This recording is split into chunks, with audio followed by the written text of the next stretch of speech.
Assalamualaikum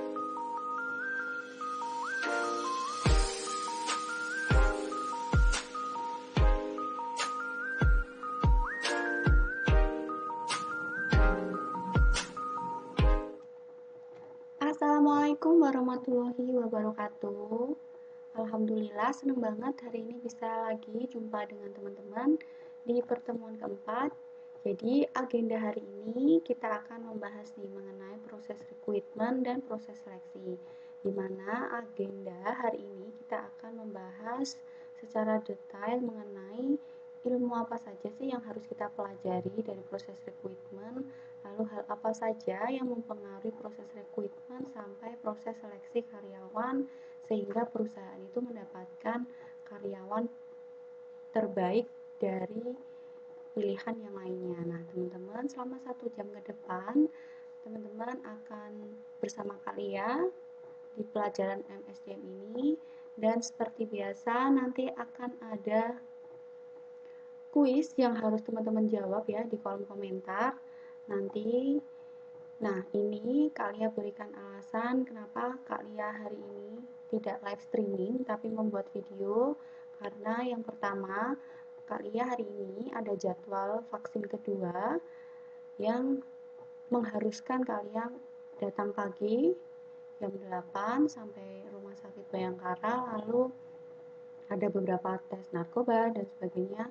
Karena kegiatan hari ini full, maka teman-teman hari ini Kak izin untuk memberikan pembelajaran di pertemuan keempat ini dengan video ya. Nah, kita mulai hari ini. Jadi perkuliahan ini lumayan seru. Nanti akan ada Kak tampilkan video ya. Nanti ada kaitannya dengan kuis yang akan Kak berikan. Oke, kita mulai saja teman-teman. Nah, jadi untuk pertama pembahasan mengenai rekrutmen, kita harus tahu dulu nih apa itu sebetulnya proses rekrutmen. Nah, di sini proses rekrutmen itu pastinya ditujukan untuk karyawan baru, di mana proses rekrutmen itu mengacu ada beberapa tahapan dalam prosesnya, yaitu untuk mengisi lowongan suatu perusahaan. Kenapa sih ada lowongan pekerjaan? Pasti ada sebabnya ya. Kemarin sudah kita bahas bahwa di SDM ini kita mempelajari mengelola orang dari hulu ke hilir, di mana dari proses menyaring orangnya, memperoleh SDM yang berkualitas ataupun karyawan terbaik, lalu sampai mengarah ke pensiun. Nah, saat ini kita mulai tahap awal nih, yaitu pembahasan mengenai proses rekrutmen. Nah, di sini kita harus pahami bahwa perusahaan membuka lowongan pekerjaan pasti ada sebab di situ. Nah, di sini beberapa hal yang harus kalian sampaikan. Terciptanya suatu lowongan pekerjaan itu alasannya apa sih? Nah, di sini yang pertama, penciptaan posisi baru.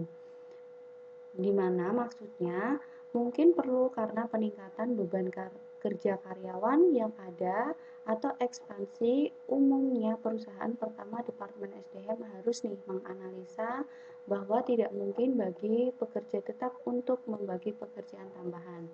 Maksudnya di sini penciptaan posisi tambahan, di mana perusahaan itu memang sudah merasakan kekurangan karyawan dari rasio jumlah karyawan dan mesin, berkaitan dengan orderan ya teman-teman, berkaitan dengan orderan atau permintaan pasar.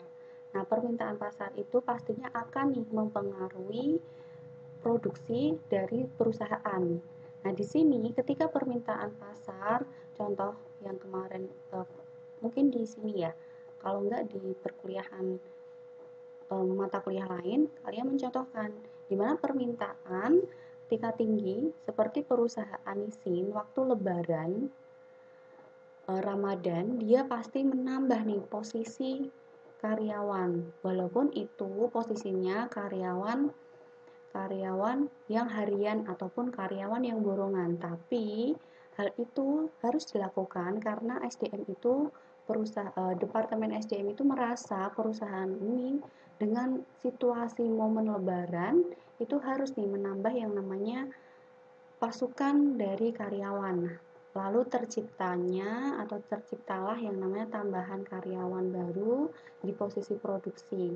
Nah, itu poin yang pertama, maka muncullah perusahaan terutama di Departemen SDM itu membuat lowongan pekerjaan. Lalu, yang kedua, sebab adanya sebuah lowongan pekerjaan itu karena pengunduran diri atau pemutusan hubungan kerja dari karyawan yang ada. Contohnya, Departemen SDM mula-mula harus mempertimbangkan dan memutuskan apakah perlu mengisi lowongan ini dengan karyawan baru, atau bisa juga mempertimbangkan untuk mendistribusikan pekerjaan karyawan di antara yang sudah ada, ataupun istilahnya mutasi. Nah, ini maksudnya yang tadi kan untuk menciptakan posisi lowongan pekerjaan karena memang kebutuhan perusahaan. Lalu yang kedua, terciptanya lowongan pekerjaan itu karena perusahaan itu kehilangan karyawannya karena pengunduran diri atau pensiun, bahkan dipecat secara tidak hormat karena melakukan sesuatu hal yang melanggar. Nah, itu tentunya akan membuat perusahaan itu yang harusnya stabil dengan posisi 3 staf, maka dia harus kehilangan 1 staf dan harus mencari 1 staf pengganti. Jadi 2 kemungkinan ini, maka Departemen SDM itu membuka yang namanya lowongan pekerjaan. Di slide berikutnya, kita juga harus pahami nih kebijakan rekrutmen. Teman-teman, pada pertemuan kali ini kan memang Kak Lia mengajak teman-teman itu berpola pikir beneran menjadi sebuah tim Departemen HRD, di mana Departemen HRD itu memang harus membuat sebuah perencanaan. Nah, di sini setelah kita tahu yang namanya muncul sebabnya dibukalah lowongan pekerjaan, kita tahap berikutnya itu di mana kita harus tahu nih kebijakan proses rekrutmen itu sendiri. Di sini dasar pada perencanaan sumber daya manusia karena dalam rencana telah ditetapkan nih berbagai persyaratan yang harus dipenuhi oleh orang-orang yang ingin bekerja dalam organisasi ataupun yang ingin melamar pekerjaan pada sebuah perusahaan A. Di sini, hal ini berhasil tidaknya untuk menarik pendatang ataupun orang yang memasukkan lowongan pekerjaan ini, ada pengaruhnya, ada yang bisa mempengaruhi 3 hal. Yang pertama, kondisi organisasi di mana kebijakan dalam promosi, kebijakan tentang imbalan, lalu kebijakan tentang status karyawan, job desk, dan job spesifikasinya. Lalu yang kedua, kebiasaan pencari kerja, yaitu pengalaman, pendidikan, lalu ada skill yang dia miliki.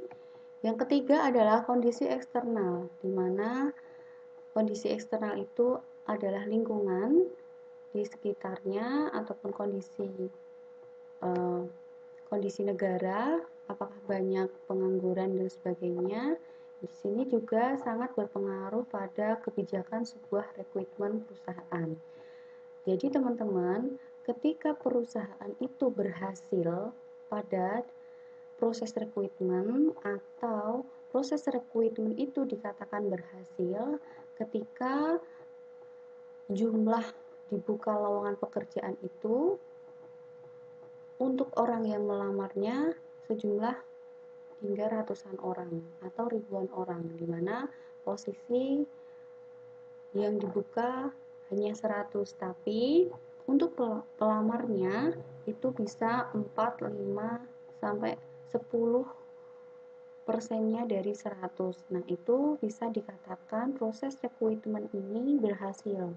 Kenapa dikatakan berhasil? Karena bisa mendatangkan banyak orang, bisa mendatangkan daya tarik orang untuk memasukkan lowongan pekerjaan nih ke perusahaan. Nah, itu tahap awal keberhasilan proses rekrutmen. Nah, orang bisa tertarik, orang bisa memasukkan lowongan, tentunya perusahaan punya magnet nih. Nah, magnet di sini salah satunya yang tadi Kak Lia jabarkan. Jadi ada kondisi perusahaan itu, citra perusahaannya, kayak seperti Frans ya, teman-teman kemarin pasti sudah viral kan, bahwa perusahaan Rans yang Raffi Ahmad dan Nagita itu dia membuka lowongan pekerjaan itu hanya kurang dari 100 lowongan pekerjaan, tapi pendaftarnya bahkan 4 ribuan lebih seluruh Indonesia yang ingin bekerja di perusahaan Rans. Nah, ini dikatakan kondisi perusahaan Rans ketika bisa mendatangkan nih, daya magnetnya itu tahap awal sebuah keberhasilan gitu ya teman-teman. Paham kan yang Kak Lia maksudkan untuk slide yang ini penjelasannya? Oke, Kak Lia lanjut. Nah, di sini teman-teman kita juga harus ketahui ternyata proses rekrutmen itu tidak hanya untuk karyawan baru. Tapi proses rekrutmen itu juga ada yang namanya proses internal, di mana proses internal itu sumber internal merupakan karyawan perusahaan yang akan mengisi tempat lowongan dengan cara memutasikan karyawan yang memenuhi jabatan yang diperlukan. Lowongan dapat diisi oleh orang yang sudah bekerja di perusahaan pada posisi, bagian, ataupun departemen lain.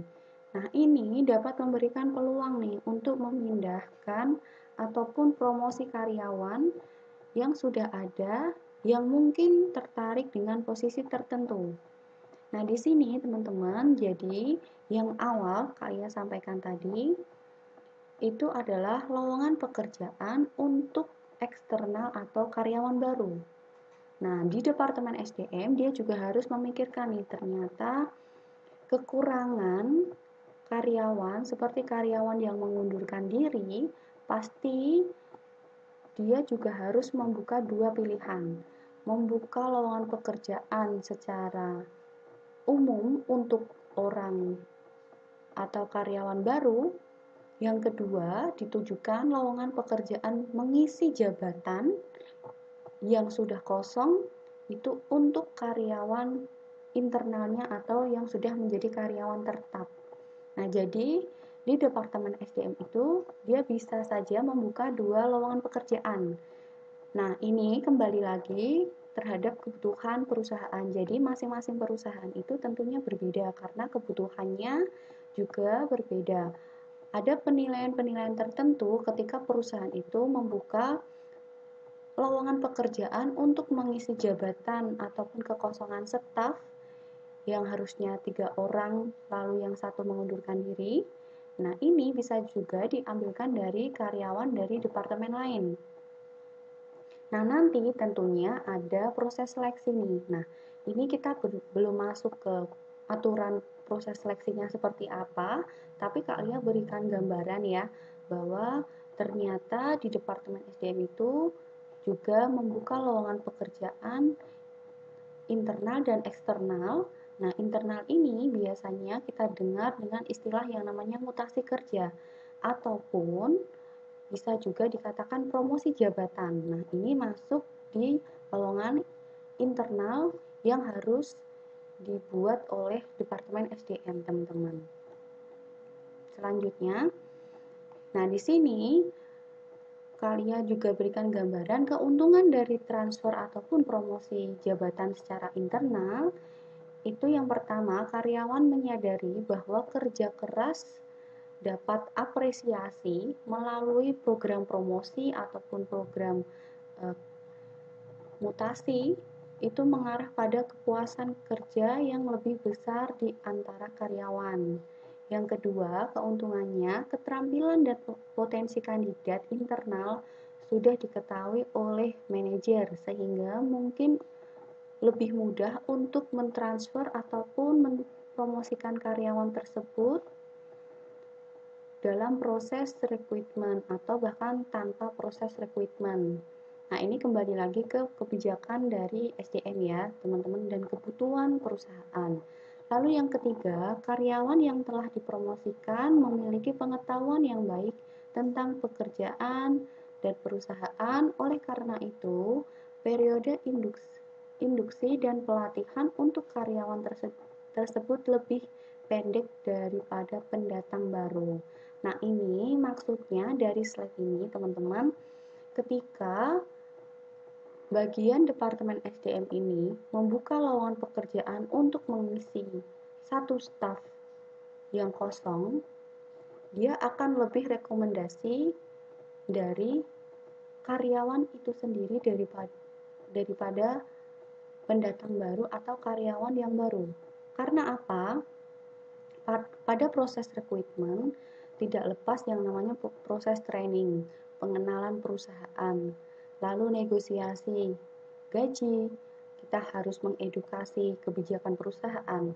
Nah, ketika rekomendasi lebih diprioritaskan untuk karyawan internal, karena yang sudah menjadi karyawan tetap tentunya sudah memahami latar belakang perusahaan, lalu kinerja perusahaan seperti apa, bahkan bagian SDM itu sudah punya rapot nih, punya rapot dari karyawan atau yang ingin dipromosikan jabatannya. Itu lebih menguntungkan perusahaan bagian Departemen SDM karena yang pertama menghemat waktu, yang kedua bisa menghemat biaya proses pelatihan training. Nah, itu kenapa perusahaan itu terkadang lebih rekomendasi untuk mengisi lowongan pekerjaan itu secara internal. Atau bisa juga karena desakan waktu di mana perusahaan harus segera mungkin mengisi jabatan itu. Ataupun bisa juga dikejar deadline dan sebagainya, jadi mau tidak mau harus mengambil orang dalam. Nah, jadi situasi-situasi ataupun kondisi tertentu itu bisa saja terjadi. Nah, jika perusahaan itu memang hanya membutuhkan staf ataupun karyawan bagian produksi, nah itu diambilkan dari karyawan baru, dari orang lain, karena memang ada yang namanya program pelatihan di situ, skill bisa diolah dan mungkin memang kebutuhan untuk produksi itu tinggi. Nah, gitu ya teman-teman. Kalian lanjut. Di sini, setelah kita tahu keuntungan, teman-teman juga harus ketahui bahwa sebuah kelemahan atau kekurangan proses rekrutmen menggunakan internal atau prioritas internal ini, yang pertama, perusahaan akan kehilangan kesempatan mendapatkan karyawan, di mana yang dimaksudkan ini kehilangan karyawan khususnya di tingkat manajerial yang memungkinkan membawa ide-ide dan inovasi baru. Nah, ketahui bersama ketika kita mendatangkan dari perusahaan trans ya, kalian ceritakan perusahaan trans, ketika posisi itu katakanlah 80 orang yang dicari, tapi pelamarnya ada 4.000. Nah, ketika 4.000 itu pasti ada yang mempunyai ide-ide yang brilian atau dia mempunyai inovasi tinggi, dia berprestasi, dia memang salah satu orang yang talent, spesifikasi pada kompetensi tertentu. Ketika kita tidak membuka lowongan seperti RANS atau saja perusahaan A ini mengambil dari karyawan tetap, lalu dia harus promosi jabatan. Nah, kita kehilangan nih, perusahaan itu kehilangan posisi ide-ide baru dari anak-anak milenial. Nah, ini kehilangan seperti itu, teman-teman. Gambaran di poin pertama. Yang kedua, karyawan lain yang tidak dianggap dapat mengembangkan perasaan cemburu dan dendam. Bisa juga dalam bekerja itu tidak bisa diajak kerjasama karena karyawan itu merasa cemburu nih, tidak diberikan promosi jabatan. Nah, ini bisa benar terjadi karena proses rekrutmen internal tentunya menggunakan standar evaluasi ataupun berdasarkan rapot kinerja yang direkap oleh Departemen SDM. Tapi tidak menutup kemungkinan teman-teman, yang namanya karyawan itu kan tidak hanya 1-2 orang, bahkan ratusan orang, ribuan orang. Nah, dalam populasi ribuan orang itu pasti ada 2-3 orang itu pasti akan memiliki rasa cemburu nih.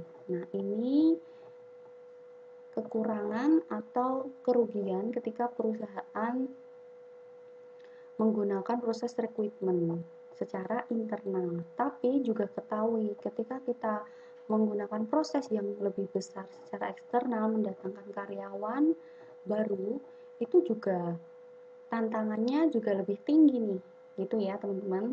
Jadi kembali ke perusahaan, sesuai kebutuhan perusahaan. Apakah harus saat ini juga mengambil lowongan ataupun membuka lowongan pekerjaan secara internal atau membuka lowongan secara eksternal mendatangkan karyawan baru. Itu sesuai kebutuhan perusahaan dan sesuai kesehatan keuangan perusahaan gitu ya.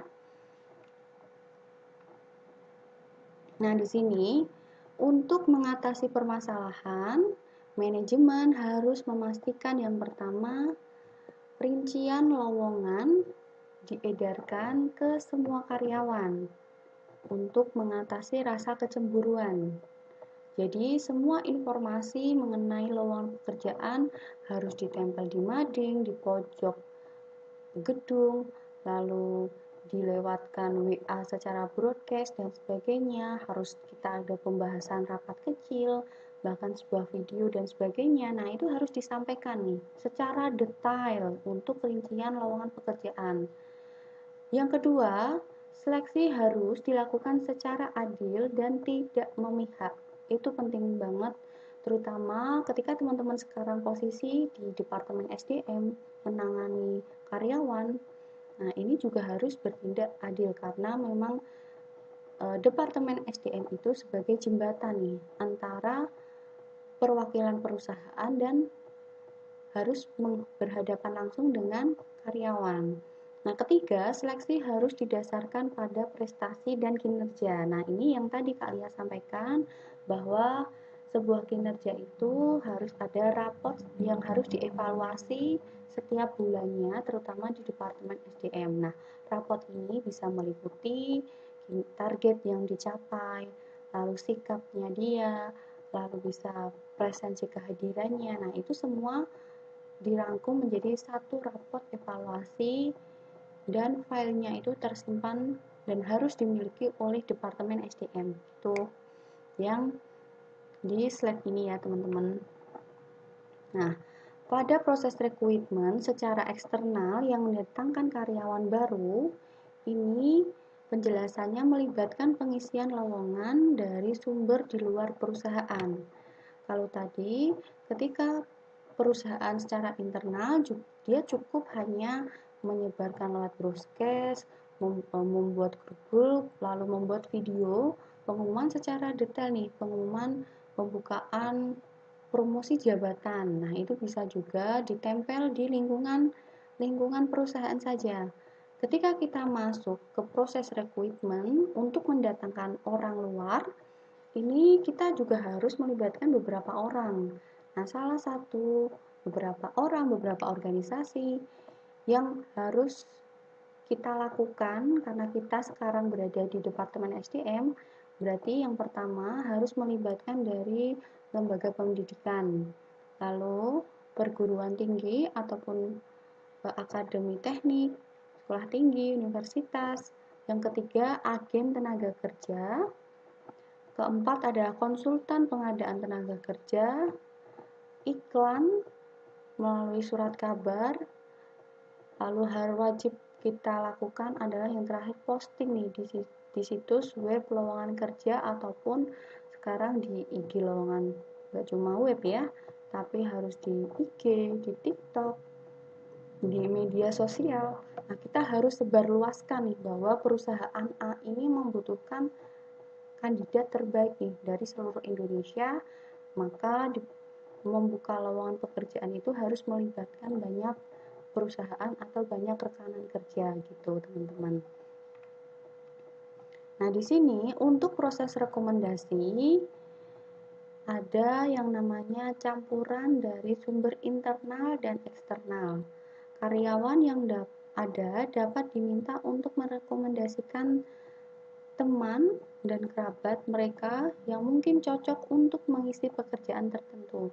Namun harus diperhatikan bahwa proses diikuti secara adil sehingga tidak ada karyawan yang merasa dendam. Nah, ini proses rekomendasi ini kalian kategorikan zaman old ya, karena memang tahun-tahun 2010 ke bawah, 2009, 2008 itu masih menggunakan yang namanya proses rekomendasi nih. Kalau sekarang kita sudah menggunakan aplikasi dan sebagainya untuk proses memasukkan lamaran pekerjaan, teman-teman pasti sudah tidak asing ya dengan link ID ya. Link ID itu, nah proses itu kan membutuhkan yang namanya rekomendasi nih. Rekomendasi. Nah itu sama juga. Jadi untuk rekomendasi zaman dulu itu kita membawa teman untuk rekomendasikan, membawa lamaran dari teman lalu dimasukkan HRD. Nah, lalu ada penanggung jawabnya di situ, karyawan tetap siapa. Nah, kalau untuk sekarang memang rekomendasi mungkin aplikasi yang ditampilkan dari link link itu link ID itu dia meniru nih prosesnya zaman dulu dengan rekomendasi, cuman sekarang dia lebih canggih lagi hanya menggunakan teknologi.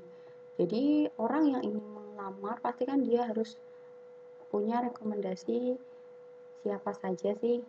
Nah, itu kan hampir sama. Nah, tapi sebetulnya ketika kita posisi di Departemen HRD ataupun Departemen SDM, ini rekomendasi seperti ini sudah tidak terpakai lagi. Nah, ini hanya untuk pengetahuan teman-teman ya, tapi sekarang ini proses rekomendasi sudah kecil sekali perusahaan yang menggunakan proses rekomendasi, terutama untuk jabatan-jabatan tertentu. Tapi beda cerita lagi, teman-teman, ketika seperti perusahaan Nissin, karena dia harus mengejar permintaan, itu perusahaan itu membolehkan membawa karyawan musiman yang hanya dipekerjakan secara musim Ramadan saja untuk produksi, boleh membawa saudara, temannya, cuman yang perwakilan atau penanggung jawabnya, ketua timnya, atau ketua outsourcing dari pekerja musiman Ramadan itu adalah orang ketuanya yang menjadi tanggung jawab di perusahaan. Menjadi tanggung jawabnya perusahaan itu tidak langsung ke karyawan yang menjadi buruh musiman itu, tapi ada yang namanya satu tim, jadi kelompok-kelompok gitu teman-teman. Nah, satu orang itu yang penanggung jawab ke bagian Departemen HRD. Nah, di sini proses kita sudah masuk nih, proses recruitment, di mana pekerjaan haruslah dirancang untuk mempermudah nih pencapaian tujuan organisasi, kewajiban dan tanggung jawab setiap pekerjaan yang tercermin dalam tugas yang dilaksanakan menentukan kebutuhan, pengetahuan, keahlian, dan kemampuan orang yang akan dibawa masuk ke dalam pekerjaan untuk mencapai tujuan perusahaan. Dengan demikian, analisis pekerjaan adalah esensial untuk menentukan persyaratan sumber daya manusia perusahaan. Nah, ini penjabaran dari proses rekrutmen. Nah, di sini pekerjaan apapun terdiri dari sejumlah tugas. Kita harus pahami itu. Beberapa di antaranya memerlukan keterampilan, pengetahuan, dan pelatihan khusus nih. Nah, di sini tugas lainnya mungkin lebih mudah untuk menggambarkan suatu pekerjaan. Pertama-tama perlu nih dilakukan analisis. Nah, ini dilakukan untuk mengetahui hal-hal sebagai berikut tentang pekerjaan. Yang pertama, apa saja tugas berdaya yang harus dilakukan perusahaan untuk individu tersebut atau kelompok. Nah, bagaimana sih tugas? Berbeda-beda dan ini harus dilakukan. Berarti prosedur untuk melakukan tugas-tugas ini dengan cara sebaik mungkin. Nah, ini teman-teman, ini bukunya yang Kak Lia ambil untuk materi ini memang tingkat untuk penjabarannya itu banyak. Jadi setiap slide Kak Lia harus ngejelasin ke teman-teman supaya paham apa sih maksud dari slide yang Kak Lia tampilkan. Karena ini bukunya memang bahasanya terlalu berat ketika kalian harus secara mentah ngasihkan teman-teman tanpa memberikan penjelasan. Nah, di sini maksudnya proses rekrutmen itu kan sudah kita ketahui ya. Proses rekrutmen dari awal itu kita tahu pembuka lowongan pekerjaan itu seperti apa, ternyata ada internal dan eksternalnya. Lalu kita sudah masuk ke proses rekrutmen itu, kita harus tahu bahwa di proses rekrutmen itu kita juga harus memberikan sebuah pengetahuan di situ. Tidak hanya kamu nanti akan diterima saja di perusahaan, tapi pada saat proses rekrutmen itu harus ditekankan kepada karyawan baru itu sebuah pekerjaan, sebuah keterampilan dan gambaran di perusahaan itu seperti apa. Karena ketika perusahaan ini mendatangkan rombongan ya, katakanlah rombongan karyawan musiman Ramadan untuk berproduksi, nah dia harus diberikan nih edukasi mengenai tugas apa yang dilakukan selama bulan Ramadan sampai puasa ini, selama katakanlah 2-3 bulan dia menjadi karyawan musiman di perusahaan, dia mengerjakan apa, lalu tahapannya dia akan dibayar gaji ataupun upahnya akan berapa rupiah. Nah, itu juga harus ditekankan di situ. Jadi proses rekrutmen itu tidak memasukkan lamaran terus diterima. Tapi proses rekrutmen itu ada edukasi mengenai penjelasan yang harus dipahamkan ke karyawan itu supaya karyawan itu memang benar-benar yakin dengan pilihan setelah memasukkan lowongan, memasukkan lamaran pekerjaan. Jadi tidak hanya memasukkan lamaran terus tinggal pergi aja, nanti tinggal nunggu bagian HRD telepon. Enggak, tapi di situ slide ini memberikan gambaran tidak hanya proses memasukkan lamaran kerja saja, tapi di situ yang ditekankan adalah pemberian edukasi pengetahuan mengenai job spesifikasinya seperti apa, lalu dia memiliki karyawan itu akan mendapatkan hak apa saja. Nah, itu yang ditekankan pada proses rekrutmen juga harus disampaikan di awal. Itu sebagai tugas bagian Departemen SDM pada proses rekrutmen. Lalu di sini setelah kita tahu kebutuhan perusahaan dan kita prosesnya itu memberikan pengetahuan mengenai suatu pekerjaan, juga diberikan nih jenis-jenis informasi secara spesifik, di mana membuat lowongan pekerjaan mendatangkan daya magnet orang untuk menaruh lamaran pekerjaan itu membutuhkan yang pertama kualifikasi. Kualifikasi meliputi pendidikan, pelatihan, keterampilan, lalu kualitas pribadi, ya paling kesehatan jasmani rohani, lalu keterampilan skill. Nah, itu juga harus disampaikan pada lowongan pekerjaan untuk mempermudah proses rekrutmen ini. Nah, untuk apa dan kepada siapa sih pelaksanaan tugas harus bertanggung jawab? Jadi, pada dasarnya proses rekrutmen itu pada Departemen SDM itu dia sudah membuat tim nih. Jadi ada beberapa tim ya. Yang pertama, tim untuk membuat kisi-kisi lowongan pekerjaan atau membuat informasi atau pamflet atau selebaran itu menyampaikan informasi bahwa kebutuhan perusahaan adalah SMA. Kebutuhan perusahaan dia harus di atas 8 tahun. Kebutuhan perusahaan itu harus memiliki pengalaman 1 tahun. Nah, itu pada kebutuhan ada tim sendiri.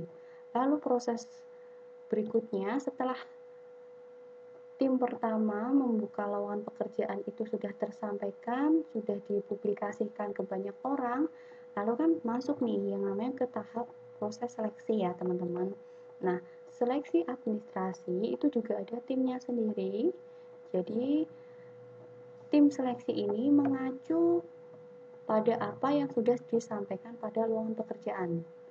Nah, kenapa hal ini harus dilakukan? Nah, ini poin pentingnya.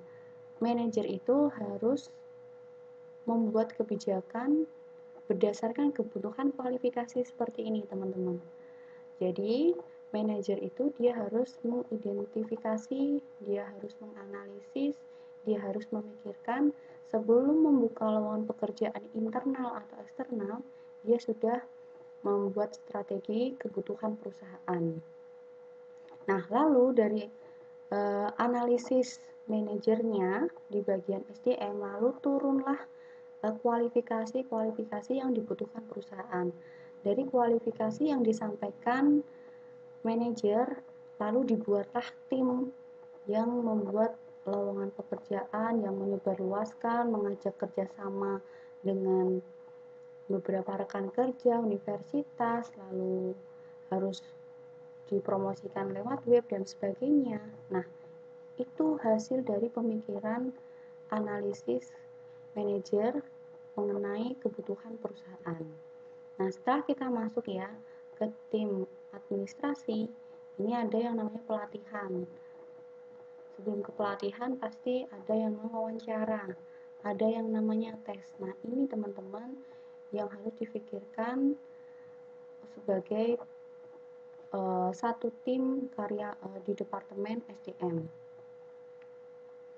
Nah, ini memang pembahasan proses rekrutmen ini cukup banyak karena untuk mendapatkan kualitas karyawan terbaik memang bibit awalnya kan dari proses rekrutmen ya, teman-teman. Ketika mendapatkan bibit yang unggul, itu kita harus benar-benar proses rekrutmen itu dikatakan 100% berhasil.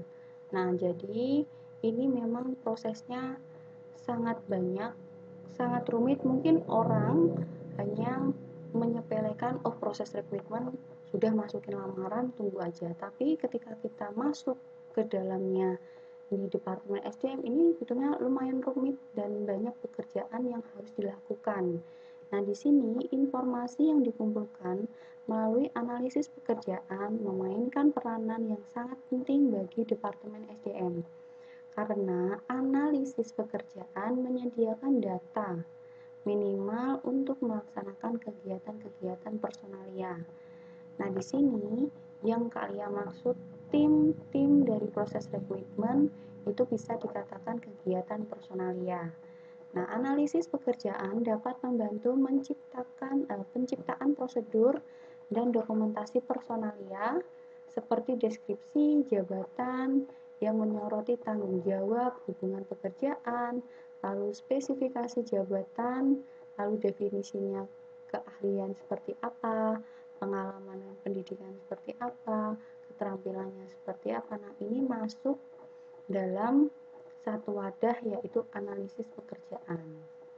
Nah, di sini analisis pekerjaan itu diperlukan untuk menilai kinerja dan kebutuhan akan pelatihan dan juga menyediakan informasi dasar untuk perekrutan. Nah, analisis pekerjaan dapat menopang struktur dan desain organisasi dengan menjelaskan peranan yaitu pola perilaku yang diharapkan berdasarkan tujuan perusahaan. Nah, di sini tadi kalian sudah sampaikan bahwa yang membuat analisis adalah manajer. Nah, manajer itu dasar membuat analisis lowongan pekerjaan dengan nanti hasilnya spesifikasinya tadi ya, itu didasarkan dari visi misi perusahaan. Tidak lepas itu, visi misi perusahaan itu hal yang mendasari manajer melakukan analisis pekerjaan. Nah, ini yang harus diketahui teman-teman. Nah, nanti barulah si manajer membuat personalia atau tim-tim khusus untuk melakukan kegiatan proses rekrutmen ini, teman-teman. Nah, di sini kita sudah masuk ya. Tadi kita dari awal sudah membahas dari rekrutmen itu apa sih, lalu kegiatan rekrutmen itu seperti apa, dan kita masuk pada deskripsi pekerjaan. Nah, di sini deskripsi pekerjaan atau uraian pekerjaan merupakan pernyataan yang akurat dan ringkas mengenai apa saja yang diharapkan akan dilakukan oleh karyawan dalam pekerjaannya. Hasil analisis pekerjaan ditetapkan dalam uraian tugas, yaitu mendefinisikan pekerjaan tertentu. Nah, membuat dan menyusun deskripsi untuk pekerja pada bagian produksi, pegawai administrasi, dan pegawai lini pertama merupakan pekerjaan yang tidak bisa dianggap enteng. Dua jenis uraian deskripsi pekerjaan berbeda satu dengan yang lain. Dapat dilakukan cara-cara sebagai berikut. Nah, untuk slide ini, teman-teman, slide ini ya. Jadi, bagian Departemen SDM itu dia harus nih menyampaikan informasi job spesifikasi pekerjaan dari karyawan. Entah itu kita masuknya entah itu karyawan baru ataupun karyawan internal ya, teman-teman. Jadi ini bisa dikatakan umum. Jadi ketika kita membahas deskripsi pekerjaan atau job deskripsinya yang sering kita dengar nantinya, job desk-nya apa sih? Deskripsi pekerjaan apa sih? Nah, job desk pekerjaan itu pasti berkaitan dengan target pekerjaan yang harus diselesaikan. Lalu yang kedua, setelah target, dia harus tahu nih aturan dari pekerjaan itu, entah itu di bagian produksi, entah itu di bagian administrasi. Nah, itu harus disampaikan dari awal. Jadi, kinerja yang harus dilakukan itu bisa jelas. Nah, kejelasan pekerjaan itu sangat penting, harus disampaikan pada proses rekrutmen di awal. Jadi nanti ketika karyawan itu sudah memahami dan sudah mengerti kejelasan apa yang dia lakukan untuk spesifikasi pekerjaan untuk mengisi staf A ini tadi ya, kekosongan satu staf ini, jadi jelas nih, dia sudah yakin, dia sudah memahami apa yang diinginkan perusahaan. Nah, job desk seperti ini tentunya sesuai kebutuhan perusahaan berdasarkan visi dan misi perusahaan. Nah, di sini ada beberapa hal yang harus dilakukan perusahaan. Yang pertama, untuk job desk, teman-teman nanti akan lebih familiar mendengar kata-kata job desk. Di sini job desk pekerjaan tingkat bawah umumnya ditulis oleh Departemen SDM. Tetapi deskripsi pekerjaan manajerial ditulis oleh eksekutif yang sedang menjabat ataupun atasannya. Yang kedua, uraian pekerjaan tingkat bawah ditulis untuk administrasi penggajian oleh karyawan yang difokuskan langsung pada tugas sehari-harinya yang harus dilakukan. Di sisi lain, deskripsi pekerjaan tingkat yang lebih tinggi biasanya uraian jabatannya lebih erat atau berkaitan dengan perencanaan perusahaan. Nah, di dalam membuat deskripsi jabatan atau job desk ini, bagian terpenting adalah membuat ataupun menulis tugas yang harus dilaksanakan untuk jabatan tersebut. Nah, di sini maksudnya seperti apa sih, teman-teman? Yang pertama, ketika kita sudah membahas mengenai deskripsi pekerjaan atau job desk ini, familiarnya ya, job desk ini yang pertama kita harus ketahui, ternyata job desk ini kalau untuk level pekerjaan atau level staff itu yang menulisnya adalah bagian manajer SDM-nya. Tapi untuk mendatangkan seorang manajer, posisi manajer atau yang sudah dikatakan jabatan eksekutif, entah itu manajer, supervisor, lalu direksi. Nah, di sini peran yang mempengaruhi job desk-nya itu adalah tingkat pemiliknya, investornya. Dia memberikan aturan-aturan tertentu yang harus dikerjakan oleh pemimpin jabatan yang masuk di bagian direksi yang level eksekutif. Nah, di situ ada pengaruh dari investor, bisa juga pengaruh dari CEO-nya atau pemilik perusahaan. Tapi kalau yang untuk pada staf HR, staf ataupun produksi, pemasaran, nah itu cukup pembuat kebijakannya adalah di Departemen SDM, yaitu manajer SDM. Nah, di sini uraian pekerjaan memang harus disampaikan nih. Kalau tingkatan bawah, kalau di sini bahasanya tingkatan bawah ya teman-teman. Kalau tingkatan bawah atau seperti levelnya karyawan biasa, dia tidak memiliki jabatan tertentu, dia cukup melakukan ataupun mengerjakan apa yang sudah diatur oleh bagian manajer SDM berdasarkan visi dan misi perusahaan yang harus diikuti dari gajinya berapa, UMK ataupun uang lemburnya berapa puluh ribu, lalu ada dia mendapatkan fasilitas apa saja di perusahaan, lalu apa yang harus dilakukan untuk mencapai target perusahaan. Nah, itu yang membuat analisisnya adalah di jabatan manajer SDM. Nah, setelah kita tahu ya teman-teman dari proses, lalu deskripsi, kita masuk lagi teman-teman kenalan yang namanya spesifikasi pekerjaan. Nah, ini cukup panjang apa yang kalian sampaikan. Nanti teman-teman bisa download ya materinya di link yang sudah kalian sematkan di Siakap. Jadi teman-teman juga bisa pahami. Nah, di sini kita sudah masuk nih yang namanya spesifikasi pekerjaan.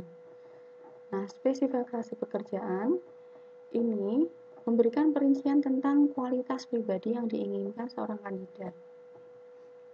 Simpelnya di sini teman-teman, spesifikasi pekerjaan itu menunjukkan persyaratan orang yang akan direkrut dan menjadi dasar, kata kuncinya, dan menjadi dasar untuk melaksanakan seleksi. Spesifikasi pekerjaan yaitu uraian persyaratan kualitas minimum orang yang bisa diterima agar dapat menjalankan satu jabatan dengan baik dan kompeten. Nah, di sini pada inti pembahasan spesifikasi pekerjaan ini sudah melalui yang namanya tahap administrasi, di mana tahap administrasi itu sudah satu tahapan ke satu ya dari proses rekrutmen, di mana kita sudah bisa menilai nih poin-poin apakah ini sudah bisa dimasukkan ke spesifikasi pekerjaan. Salah satunya dengan ciri-ciri dia lolos di proses administrasi. Karena ketika orang secara sadar membuat lowongan pekerjaan, pastinya dia memiliki keunggulan atau sesuatu yang berharga pada dirinya yang bisa mengisi spesifikasi pekerjaan yang disampaikan atau yang terbuka pada lowongan pekerjaan. Nah, di sini untuk rincian spesifikasi itu meliputi kualitas fisiknya, usia, kesehatan, dan sebagainya. Lalu ada juga kualitas mental, kewaspadaan, kesabaran, keterampilan, IT, pengetahuan. Lalu kualitas pendidikan, pengalaman, pelatihan, lalu masuk ke pribadian, dapat diandalkan, jujur, pekerjaan, dan sebagainya. Nah, ini dasar ketika perusahaan itu menempatkan kalian yang terpilih itu pada mengisi staf yang kosong. Nah, sebelum tahu, pasti kan kita harus mengerti ya rambu-rambunya, rambu-rambu yang harus dimiliki di Departemen SDM itu ketika bisa memasukkan nih orang ini dia spesifik kok di job list ini. Nah, itu ada rambu-rambunya teman-teman.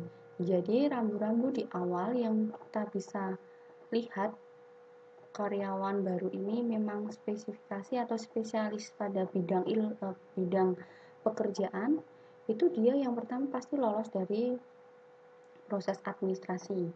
Yang kedua, dia sadar secara penuh bahwa memiliki keterampilan di situ.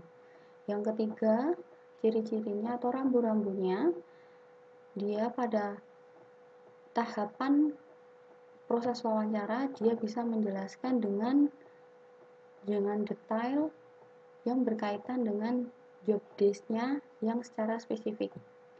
Nah, ini kaitannya dengan proses recruitment. Jadi masih ada kaitannya ya teman-teman. Dari kalian tadi sampaikan proses recruitment, lalu job desk itu apa, lalu kita sudah masuk ke tahapan spesifikasi pekerjaan, yaitu ke spesialis pekerjaan. Nah, di sini kita masuk ke materi baru. Tadi kan proses recruitment. Nah, ini kalian masuk ke yang namanya masih satu rumpun atau satu rumah ya. Masih satu rumah, cuman ini tadi kita membahas cara masuk ke rumah lewat pintu depan. Sekarang kita cara masuk ke rumah dari pintu samping ataupun pintu gerbang. Nah, di sini ya, kita masuk ke membuka lowongan kerja. Nah, di sini setelah analisis pekerjaan yang relevan sudah kita ketahui. Jadi, apa yang kita bicarakan di awal tadi itu salah satu teknik sebelum membuka lowongan pekerjaan. Pembahasan yang harus dipahami ketika teman-teman bekerja pada Departemen SDM, teman-teman harus pahami itu semua. Nah, kita masuk ke cara membuka pintu rumah ya. Nah, kita membahas mengenai membuka lowongan kerja. Di sini secara teknisnya lowongan pekerjaan pasti meliputi nama lengkap perusahaan, jabatan, rincian tugas, kualitas, informasi tentang gaji. Nah, ini juga harus disampaikan. Nah, ini pada lowongan pekerjaan itu uraian apa yang sudah kita bahas pada awal tadi, teman-teman. Ya. Nanti teman-teman pasti sudah familiar dengan hal ini ya. Lalu setelah membuka lowongan pekerjaan, tim personalia dia harus memikirkan formatnya. Di sini formulir lamaran kerja itu adalah formatnya seperti apa sih yang harus disampaikan ke umum supaya bisa mendatangkan jumlah pelamar itu secara banyak. Karena keberhasilan proses rekrutmen itu jadi jumlah pelamar itu sampai overload bahkan banyak. Nah, itu bisa dikatakan berhasil di situ, teman-teman. Nah, ini bisa daftar pendek dari kandidat tanpa membuang waktu dan usaha menolak beberapa pelamar. Nah, ini jadi untuk formulir lamaran ini formatnya seperti ini, teman-teman. Jadi ada juga bagian A itu internal masuk. Jadi teman-teman nanti ketika membaca lowongan pekerjaan, menemukan lowongan pekerjaan, jadi itu sudah melalui beberapa tahapan ya yang sudah kalian sampaikan, bahwa tadi kita sudah belajar dari spesifikasi job desk, lalu proses rekrutmennya seperti apa, siapa sih orang yang membuat kebijakan di situ. Nah, ini turunannya secara teknisnya seperti ini jabarannya, penggambarannya, teman-teman. Nah, di sini biasanya kalau di amplop coklat diberikan ya, selain pengirim lalu tujuan, terkadang kan ada tuh yang di amplop coklat itu di pojok kanan diberikan kode tertentu.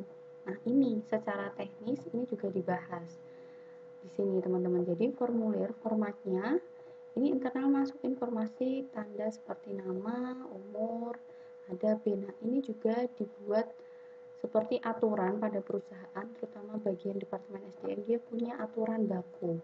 Nah, ini aturan baku setiap perusahaan tentunya berbeda-beda. Nah, ini teman-teman bisa baca ya. Ini soalnya secara teknis dan bisa teman-teman pahami, bahkan besok juga akan mengalami. Nah, ini setelah kita tahu formatnya, kita juga harus tahu juga ternyata dibutuhkan yang namanya lampiran surat lamaran pekerjaan. Nah, di situ lampiran dokumen ini yang pertama mungkin bisa rekomendasi atau referensi dari pekerjaan sebelumnya. Di sini ada salinan beberapa sertifikat, ijazah masuknya ke sini. Lalu kurikulum vitae dan ataupun daftar riwayat hidup masuknya ke lampiran surat lamaran kerja ya. Memang formatnya seperti ini, jadi formulir lalu masuk ke lamaran. Nah, kita masuk ke proses seleksi nih.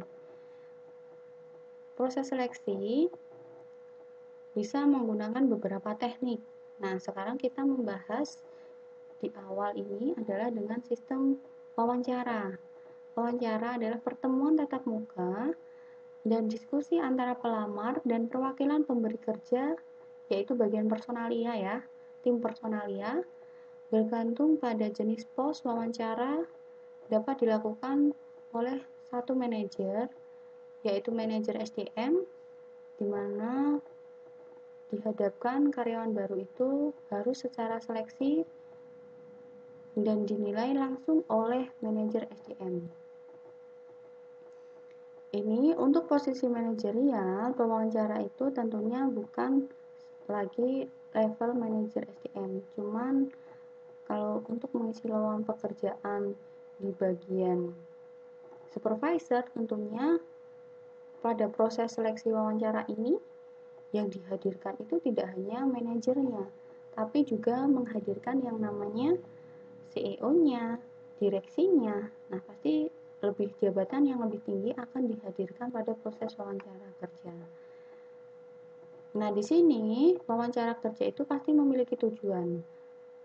Ini poin-poin yang terkadang dinilai oleh tim personalia pada bagian Departemen SDM. Jadi, mengkonfirmasi informasi yang sudah disediakan oleh pemohon. Maksudnya di sini mengkonfirmasi informasi data yang sudah disampaikan pada lowongan pekerjaan atau yang sudah disetorkan membuat amplop coklat dan dikirimkan ke perusahaan. Lalu, apakah untuk memungkinkan pewawancara membandingkan secara rinci karakter pribadi? Proses wawancara itu yang dinilai setelah mengkonfirmasi yaitu kepribadian dari pelamar. Setelah kita tahu kepribadian, kita juga berhak nih menilai perilaku dan wawasan ya tentunya di sini. Perilaku dari pelamar, lalu kita juga di Departemen SDM itu harus nih mencari memberikan yang relevan tentang pekerjaan. Dia memberikan informasi job desk-nya seperti apa, bahwa tanggung jawab dan deadline dari targetnya seperti apa. Nah, ini harus terbuka di awal pada proses wawancara ini, teman-teman. Jadi, ketika teman-teman ingin tahu hak apa yang akan diperoleh dari perusahaan, lalu kewajiban apa yang harus teman-teman penuhi untuk perusahaan, sampaikan di sini. Nah, di sini juga bisa teman-teman selipkan proses negosiasi. Apabila teman-teman saat ini mungkin punya keterampilan atau skill bisa berbahasa Korea, bisa berbahasa Inggris, punya sertifikat. Nah, disinilah proses negosiasi yang harus teman-teman lakukan. Setelah kita mengikuti arahan dari tim Departemen SDM, nah teman-teman di sini bisa melakukan nih negosiasi. Soalnya kan berhadapan langsung dengan manajer dari SDM, manajer SDM ataupun perwakilan perusahaan. Ketika teman-teman posisinya supervisor, langsung berhadapan dengan direksi ataupun direktur, manajer, kepala cabang dan sebagainya. Nah, di sini proses seleksi pada negosiasi yang harus dilakukan. Karena ini kesempatan banget bisa ketemu orang penting di perusahaan, gitu ya. Maka teman-teman mulai sekarang nih, walaupun kuliah, tapi teman-teman juga harus menambah skill. Terutama yang kalian pahami sekarang ini, kebutuhan perusahaan itu, skill yang dibutuhkan adalah digital marketing. Digital marketer itu sangat penting banget ketika teman-teman bisa Facebook Ads, IG Ads, lalu bisa media sosial sebanyak mungkin. Nah, itu menjadi poin penting teman-teman menjadi YouTuber. Ini proses penting banget teman-teman yang harus teman-teman lakukan. Selain kuliah pagi ya, teman-teman juga harus berkarya, karena karya teman-teman itu bisa sebagai senjata teman-teman nih untuk proses di negosiasi wawancara ini teman-teman. Jadi nanti teman-teman bisa negosiasi gaji karena teman-teman bisa Facebook Ads, mahir di Facebook Ads. Lalu kalau teman-teman ingin masuk di perusahaan seperti garment atau perbankan, itu yang dibutuhkan benar-benar spesifikasi atau spesialis yang bisa Excel. Karena apa? Microsoft Excel ini sangat penting untuk perusahaan ketika mengolah data. Nah, di sini Excel itu tidak hanya sum, array, dan sebagainya ya teman-teman, tapi sudah masuk ke VLOOKUP dan sebagainya. Nah, itu benar-benar teman-teman kuasai secara detail untuk Microsoft Excel ini teman-teman.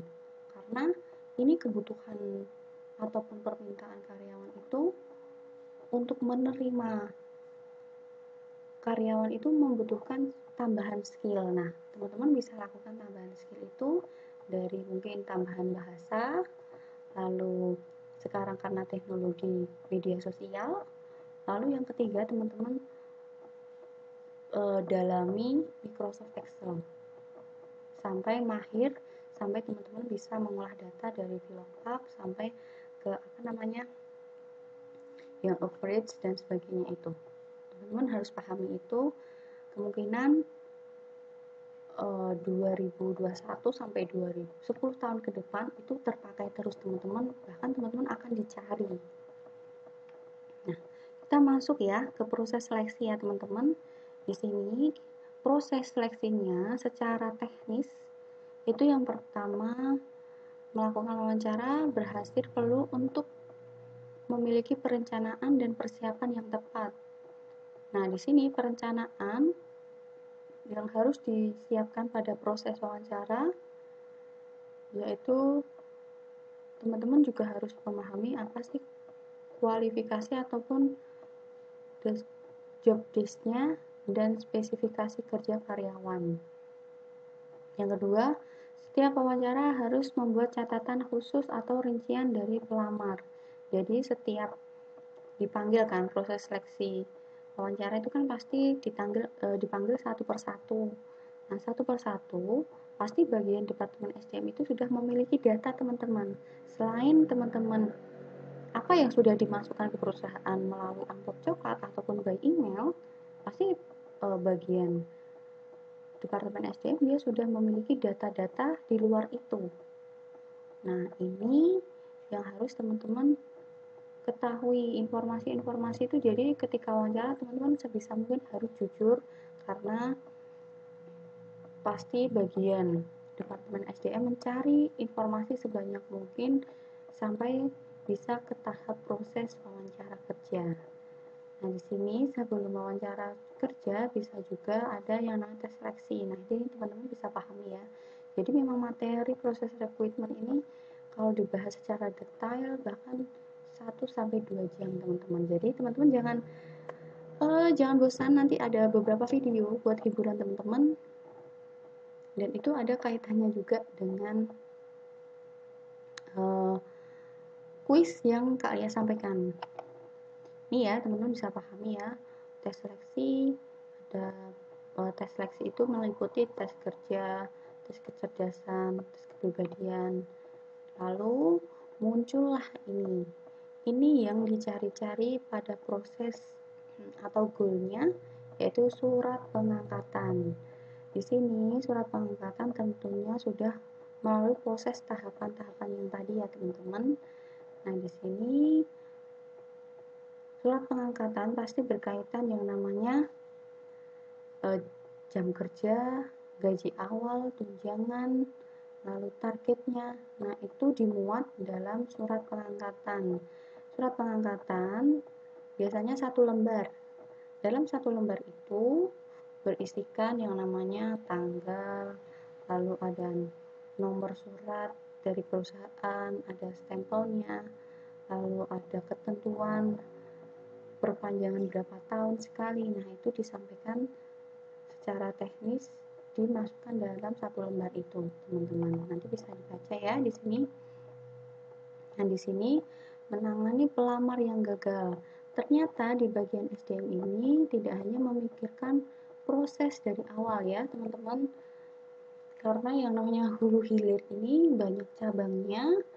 Nah, di sini ketika kita sudah membahas proses awal atau proses rekrutmen, ternyata bagian SDM ini juga harus memikirkan nih, tidak hanya mencari pelamar yang terbaik dari ribuan orang melamar yang masuk ke perusahaan, tapi dia juga harus bisa mengelola lamaran-lamaran karyawan yang sebanyak 4.000 tadi, yang dibutuhkan cuma 100, kan masih ada 3.900 kan lamaran pekerjaan. Nah, dia ini harus diapain? Padahal ini kalau ketahui ketika belajar di Departemen SDM, 3.900 pelamar yang masuk itu adalah aset, teman-teman. Itu bisa dikategorikan aset. Karena apa? Pada aset ini 3.900 orang, kita kan mempunyai data dari ribuan orang. Nah, di sini penting supaya harus dibuat list supaya aset ini tertata rapi. Suatu ketika masa depan ataupun beberapa tahun nantinya perusahaan ingin membuka lowongan, itu tidak usah membuat lowongan pekerjaan atau tidak usah menggunakan membuka web lowongan pekerjaan lagi. Cukup hanya memanggil 3.900 orang tadi, kita seleksi lagi. Nah, itu tentunya menguntungkan perusahaan dari segi waktu, segi biaya, tidak usah menyebar pamflet, tidak usah membuka lowongan pekerjaan melalui website, membayar dan sebagainya. Ini menguntungkan perusahaan. Nah, cara mengelola dari pelamar-pelamar yang gagal 3.900 ini harus dibuat list. Nah, nantinya ketika perusahaan ini benar-benar membutuhkan, tinggal kita buka file dari pelamar-pelamar sebelumnya. Nah, itu yang dimaksud dari menangani pelamar yang gagal. Nah, kita masuk ke masa proses training dan atau percobaan. Ini kembali lagi ke perusahaan, tapi untuk aturan proses training ini maksimal 3 bulan. Nah, di mana kalau menurut undang-undang itu proses training itu harus diberikan upah yang sesuai kebijakan perusahaan. Jadi ada perusahaan yang memberikan pada masa percobaan ini tetap diberikan gaji, tapi sesuai kebijakan ataupun kesehatan keuangan perusahaan ya teman-teman. Jadi tidak harus full seperti yang sudah menjadi karyawan tetap. Nah, di sini masa percobaan itu tentunya membutuhkan yang namanya pelatih. Nah, di sini di Departemen SDM itu sangat luas, jadi tidak hanya proses rekrutmen saja, juga membentuk yang namanya trainer nih, tim trainer, di mana selama 3 bulan, 1-3 bulan ini dia secara penuh kerja mengikuti aturan perusahaan. Dia harus belajar yang namanya menggunakan mesin tipe ini, lalu targetnya berapa. Nah, ini harus diajarkan nih, cuman diberikan bayaran yang sesuai kebutuhan perusahaan. Jadi proses percobaan ini adalah tujuannya selain untuk memberikan ilmu, yang pertama, yang poin pentingnya karyawan itu bisa belajar secara langsung kondisi di lapangan. Karena apa? Kondisi di lapangan itu sangat penting dikenalkan di awal. Nah, proses pengenalan di awal itu melalui yang namanya training seperti ini. Ketika realnya sudah tidak asing dengan kondisi lingkungan atau mesin yang akan dioperasionalkan dia setiap harinya, tipe Z, dia sudah mulai paham nih Nah, dia sudah mulai terlatih di situ. Nanti ketika masa percobaan ini sudah selesai, dia dilepaskan pada ruangan produksi, dia sudah akan terbiasa. Nah, ini tahapan penting ataupun tujuan dari masa percobaan selain upah ya teman-teman. Tujuannya itu supaya memperkenalkan real atau situasi nyata yang harus diketahui karyawan melalui proses percobaan seperti ini. Nanti ketika dia sudah terbiasa, dia akan bisa cepat menyesuaikan di bagian produksi ataupun bagian pemasaran. Nah, ini tujuan pada proses training. Nah, ini teman-teman, karena ini sudah pembahasan yang lumayan lama. Nah, jadi kalian sampaikan, Mbak ini sudah kuis ya, setelah ini kuis. Jadi untuk kesimpulan hari ini ternyata proses recruitment secara normalnya perusahaan yang ada di sekitar sini di seluruh Indonesia itu seperti ini.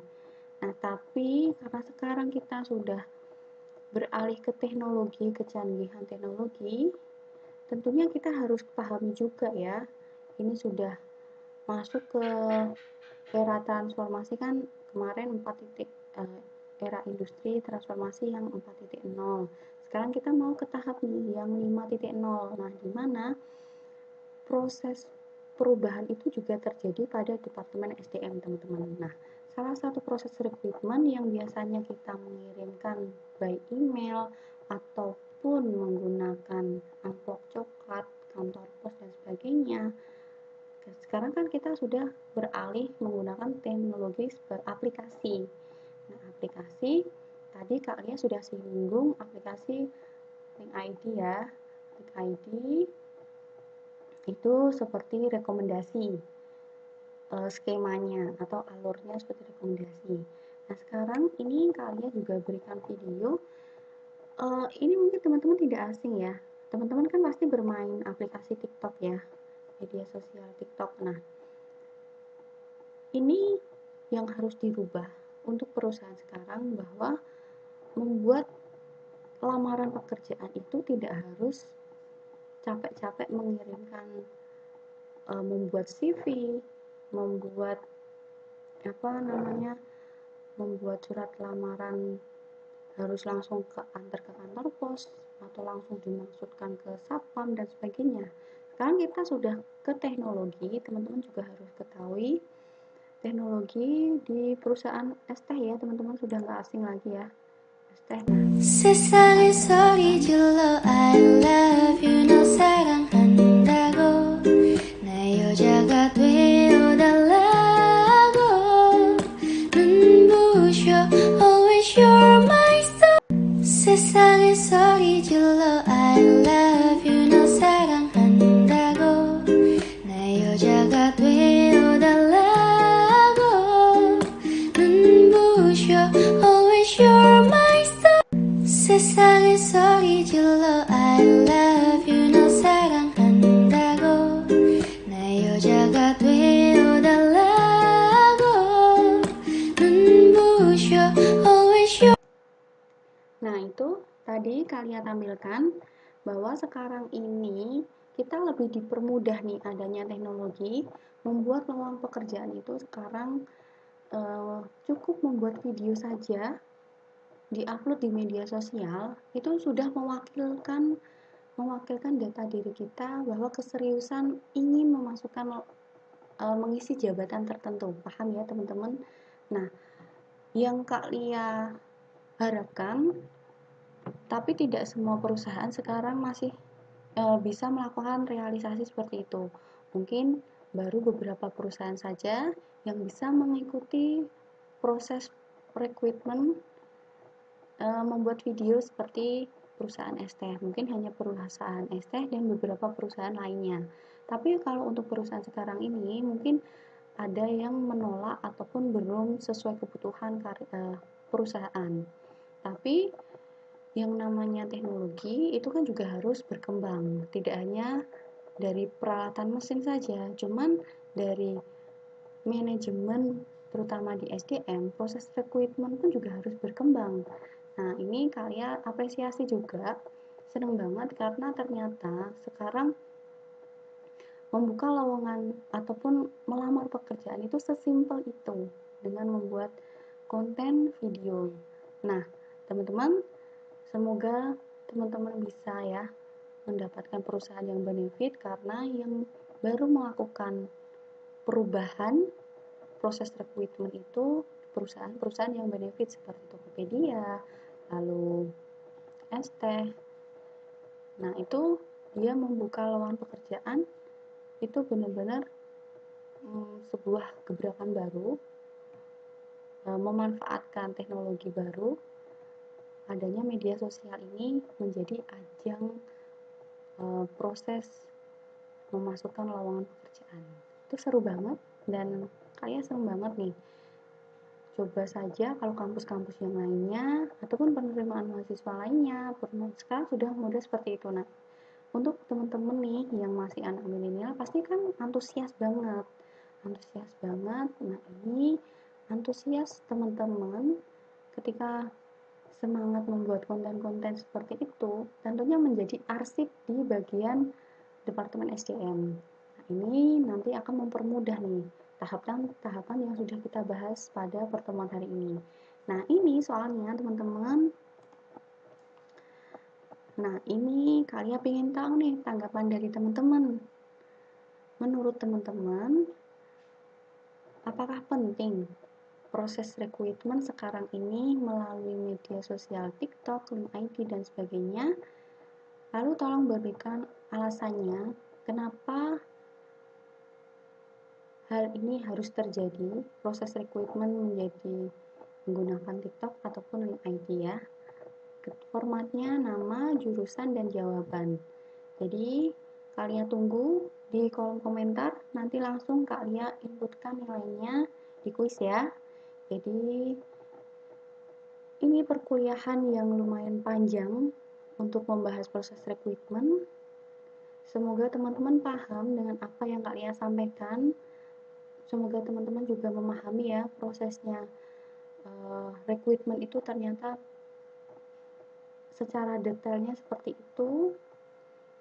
Dan tur hari ini untuk pembahasan mengenai